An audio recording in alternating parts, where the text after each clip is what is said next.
السلام عليكم، معكم دي سبورتس كاع. اليوم غادي نختاروا التشكيله المثاليه المشتركه ديال مالي والسنغال بحكم الماتش اللي غيلعبوه في كارت فينال ديال كان 2025 بالمغرب. نبداو بالحراس ونختاروا بين ادوار مندي وجيكي دياغا. واخا دياغا داير كان مزيانه بزاف ولكن ما تقدرش تختار ضد ادوار مندي. السنغال 1-0. في الديفونس سنترال كاليدو كوليبالي ولا عثمان كامارا، وهنا عاوتاني اختيار كيمشي لكاليدو كوليبالي. 2-0 السنغال. نياكاتي ولا عبد الله ديابي. بالنسبه ليا ديابي واحد من احسن لي ديفونسور سنترال في هاد لاكان، وهو اللي بغى يكون حدا كوليبالي في لا شارنيير سنترال. سنغال 2 مالي 1. دياتا كونتر دانتي. مع كامل احتراماتي لامادو دانتي ولكن دياتا واعر عليه اوفونسيفمون و ديفونسيفمون.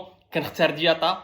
سنغال 3-1. جاكوبز كونتر تخاوغي. بصراحه الاراء كتقدر تختلف هنايا. انا بالنسبه لي اماري تخاوغي احسن من جاكوبز. كنختار اماري تخاوغي. سنغال 3 مالي 2. ادريسا غاي كونتر اليو ديانغ. الوغ هنا نختار غاي 100 مره. السيد عنده ايكيو طالع ديال الكره وكيعرف شنو كيدير. سنغال 4 مالي 2. ديارا كونتر ايدارا. اون فري كيعجبني البروفيل ديال امادو ايدارا ملي كان في سالزبورغ ومن دابا ملي مشى لايبزيغ، وان شاء الله ملي غيمشي لانس. كنختار امادو ايدارا. مالي غاديه وكترجع. السنغال 4 مالي 3. باب جاي ولا بيسوما. الوغ هنا عندنا دو بروفيل ديفيرون. بيسوما عنده بوتونسيال كبير ولكن بالنسبه ليا انا ديجا اختاريت ادريسا غاي. ادريسا غاي اللي كيدير نفس الخدمه ديال بيسوما واكثر. غنختار باب جاي النهج ديالو الهجومي. سنغال 5 مالي 3. ماني كونتر سانغاري. وهنا عاوتاني مع كامل احتراماتي لسانغاري ولكن لا ديسيزيون غير فيت بريز. ساديو ماني على اليمين. سنغال 6 مالي 3. اسماعيل لاسار كونتر نيني. ان بروفيل سيميلير لي كومبيتونس بحال ولكن بالنسبه ليا اسماعيل لاسار كيفرجني اكثر. كنختار اسماعيل لاسار. سنغال 7 مالي 3. نيكولاس جاكسون كونتر لاسين سينايوكو. سينايوكو داير خدمته هاد لاكان مع المالي ولكن واخا بزاف الناس ما عندهمش مع نيكولاس جاكسون، انا بالنسبه ليا السيد عنده ما يقول. نيكولاس جاكسون هو النوف ديالي وسنغال كيحسمها ب 8-3. هذا هو الكومباين 11 ديال السنغال ومالي بالنسبه ليا. عطوني 11 ديالكم والتغييرات اللي تبغوا ديروا على التشكيله ديالي. خلي معاك اللايك وابوني الا عجبك الكونسيبت وما تنساش كيف ديما الكره في التيران